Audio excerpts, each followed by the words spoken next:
तो पुतिन का ऑपरेशन उड़न खटोला। जी हां, कीव में चाहे ज़ेलेंस्की बच जाए, लेकिन पुतिन ने उनके दूसरे मोर्चों को खत्म करने के लिए डबल हेलीकॉप्टर वाली स्ट्रैटेजी अपना ली है।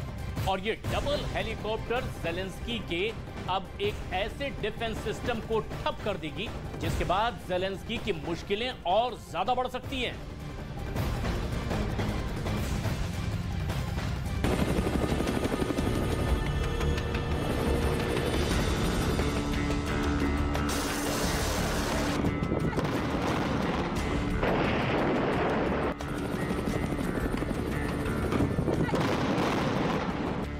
पुतिन की फौज ने बहुत बड़ा फैसला किया है। इस फैसले से या तो पुतिन की फौज जीत जाएगी या फिर ये फैसला फेल हुआ तो पुतिन को यूक्रेन से भागना पड़ सकता है। पुतिन ने ऐसा क्या किया है, पहले वो देखिए। यूक्रेन के युद्ध में पुतिन को अपने सबसे खास हिटमैन के लिए एक नया साथी मिल गया है, जो पुतिन के हिटमैन को और ज्यादा घातक बना देगा।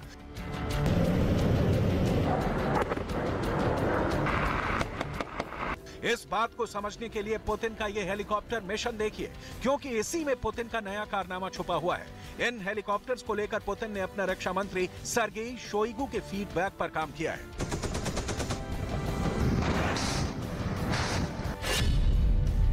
इन हेलीकॉप्टर्स की मदद से पुतिन की फौज अब पहले यूक्रेन के डिफेंस सिस्टम को जाम करेगी और फिर उस पर हमला करेगी। यानी पुतिन अब ज़ेलेंस्की के हथियारों को ठप कर देंगे और फिर उसे बहुत ध्यान से अपना टारगेट बनाएंगे।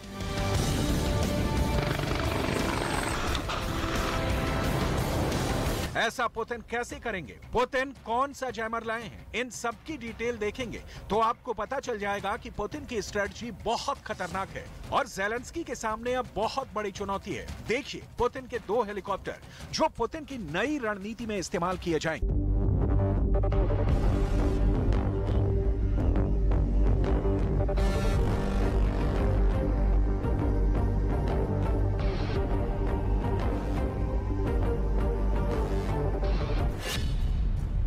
एक है पुतिन का कमोव 52 हेलीकॉप्टर जो फ्लाइंग टैंक भी कहा जाता है, और दूसरा है रूस का Mi-8 हेलीकॉप्टर जिसमें बहुत ही आधुनिक इलेक्ट्रॉनिक वॉरफेयर सूट लगाया गया है।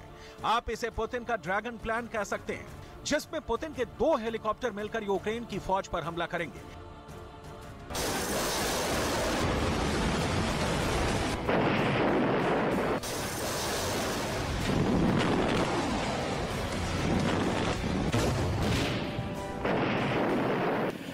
यानी अब पुतिन का एक हेलीकॉप्टर दुश्मन का सिस्टम जैम करेगा और फिर दूसरा यूक्रेन की पोजीशन पर अटैक करेगा। अब ऐसा कैसे होगा, इस बात को बहुत ध्यान से समझिएगा, क्योंकि यहीं पर पुतिन की पूरी स्ट्रेटजी डिकोड की जा रही है। इस पर ज़ेलेंस्की से ज्यादा